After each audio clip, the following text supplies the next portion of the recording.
आज जो कहानी हम सुनने जा रहे हैं वो शुरू तो किसी फिल्मी थ्रिलर की तरह होती है, पर इसका हर एक हिस्सा हमारी आज की डिजिटल दुनिया की हकीकत है। ये कहानी सिर्फ एक क्राइम की नहीं है, बल्कि ये उस जाल के बारे में है जो ऑनलाइन वर्ल्ड में किसी के लिए भी कभी भी बुना जा सकता है। और हाँ, ये कहानी उस हिम्मत और समझदारी की भी है जिससे उस जाल को तोड़ा जा सकता है।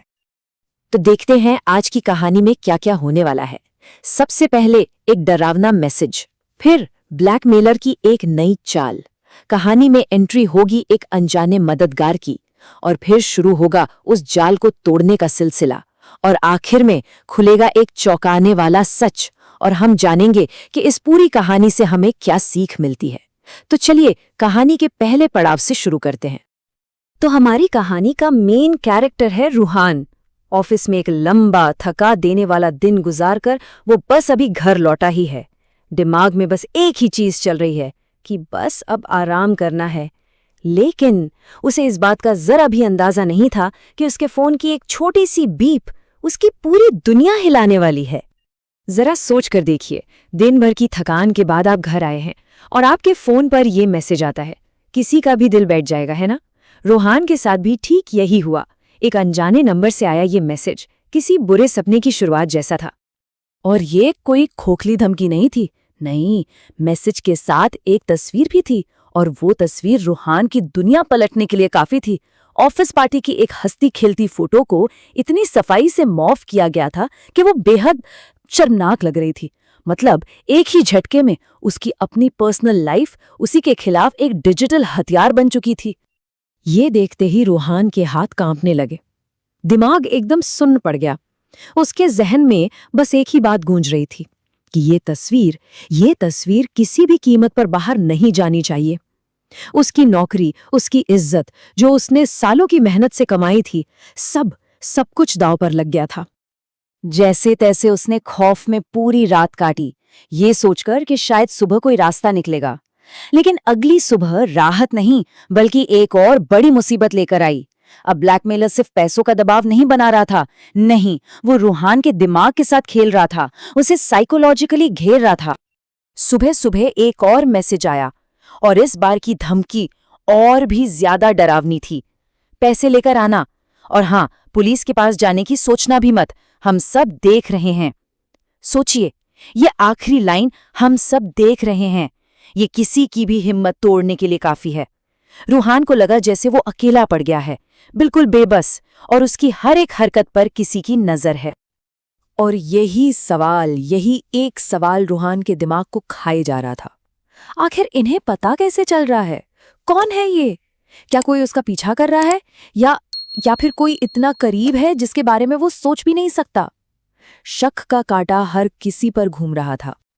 और तभी उसकी नजर खिड़की के एक कोने में टिमटिमाती हुई एक छोटी सी लाल बत्ती पर पड़ी। एक छिपा हुआ कैमरा, मतलब उसका अपना घर, जो दुनिया में उसकी सबसे महफूज जगह थी, अब वो एक कैद खाना बन चुका था। सेफ्टी का, प्राइवेसी का सारा भरम एक पल में टूट गया। अब रूहान लगभग हार मान चुका था। उसे लग रहा था कि इस जाल से निकलने का कोई रास्ता नहीं है और उसे ब्लैकमेलर की मांग पूरी करनी ही पड़ेगी।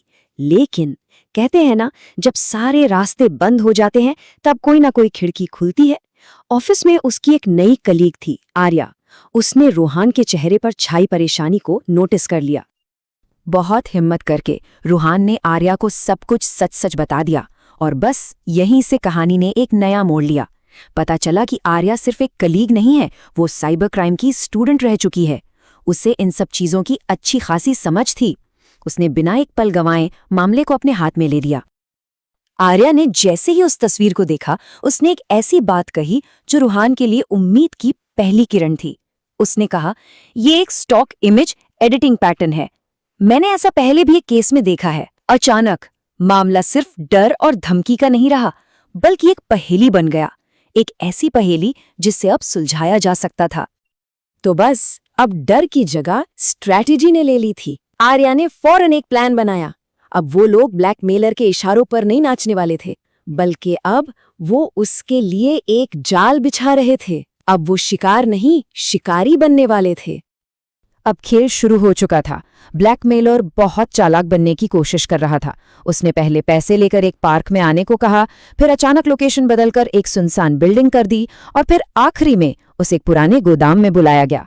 वो लगातार जगह बदल रहा था ताकि पकड़ा ना जाए, लेकिन उसे ये नहीं पता था कि एक तरफ जहां रूहान उसके इंस्ट्रक्शंस फॉलो करने का नाटक कर रहा था, वहीं दूसरी तरफ आर्या हर मैसेज, हर इंटरनेट कॉल के डिजिटल फुटप्रिंट्स को ट्रैक कर रही थी। और इस डिजिटल चेज में उनका सबसे बड़ा हथियार था आईपी एड्रेस। अब ये क्या होता है? बहुत सिंपल है। जैसे हमारे घर का एक पता होता है, ठीक वैसे ही इंटरनेट से जुड़े हर डिवाइस का, चाहे वो लैपटॉप हो या फोन, उसका एक यूनिक डिजिटल पता होता है। आर्या बस इसी डिजिटल पते के सहारे ब्लैकमेलर तक पहुंचने की कोशिश कर रही थी। और फिर वो पल आया, ट्रेस पूरा हो गया, और जो सच सामने आया वो इतना चौंकाने वाला था जिसकी किसी ने कल्पना भी नहीं की थी। ब्लैकमेलर शहर में कहीं दूर नहीं था, वो रूहान की अपनी ही बिल्डिंग में था। इस खुलासे के बाद तो एक पल भी गंवाने का सवाल ही नहीं था। रूहान और आर्या सीधा अपनी बिल्डिंग की छत की तरफ भागे। दिल जोर जोर से धड़क रहा था, क्योंकि अब असली मुजरिम से आमना सामना होने वाला था। और छत पर जो नजारा दिखा, उसने पूरी कहानी शीशे की तरह साफ कर दी। वहां एक पुराना कैमरा पड़ा था, एक लैपटॉप खुला हुआ था और एक नौजवान लड़का था जो उन्हें देखते ही भागने की कोशिश करने लगा। और ये ब्लैकमेलर कोई प्रोफेशनल क्रिमिनल नहीं था, बल्कि वो रूहान के पड़ोसी का छोटा भाई निकला। और इस पूरे खौफनाक खेल के पीछे की वजह थी सिर्फ जलन। वो रूहान की लाइफस्टाइल, उसकी कामयाबी से जलता था और उसे लगा कि ब्लैकमेल करके पैसा कमाना दुनिया का सबसे आसान काम है। पकड़े जाने पर उसकी सारी हैकड़ी निकल गई, उसका सारा आत्मविश्वास हवा हो गया। कांपती हुई आवाज में उसने सब कबूल कर लिया कि उसने ये सब सिर्फ आसान पैसों के लालच में किया था, और अब उसे अपनी गलती का एहसास हो रहा था। खैर, सारे सबूत पुलिस को सौंप दिए गए। रूहान की जिंदगी पर जो डर का साया था वो आखिरकार हट गया। वो अब सेफ था, लेकिन इस एक तजुर्बे ने उसे हमेशा के लिए बदल दिया था। और जाते जाते आर्या ने जो बात कही वो इस पूरी कहानी का सार है कि एक ब्लैकमेलर हमेशा कोई ना कोई गलती करता ही है। वो कितना भी चालाक क्यों न हो, हड़बड़ी में कोई सुराग जरूर छोड़ जाता है। बस उसे पकड़ने के लिए किसी समझदार इंसान की जरूरत होती है। तो इस पूरी कहानी का सबसे बड़ा सबक क्या है? सबक ये है कि घबराहट ब्लैकमेलर को पावर देती है। जब हम डर जाते हैं तो वो जीत जाता है, लेकिन शांत दिमाग और सही स्ट्रैटेजी उसकी सारी ताकत को खत्म कर देती है। अगर हिम्मत से काम लिया जाए तो टेक्नोलॉजी से बुने गए किसी भी जाल को तोड़ा जा सकता है।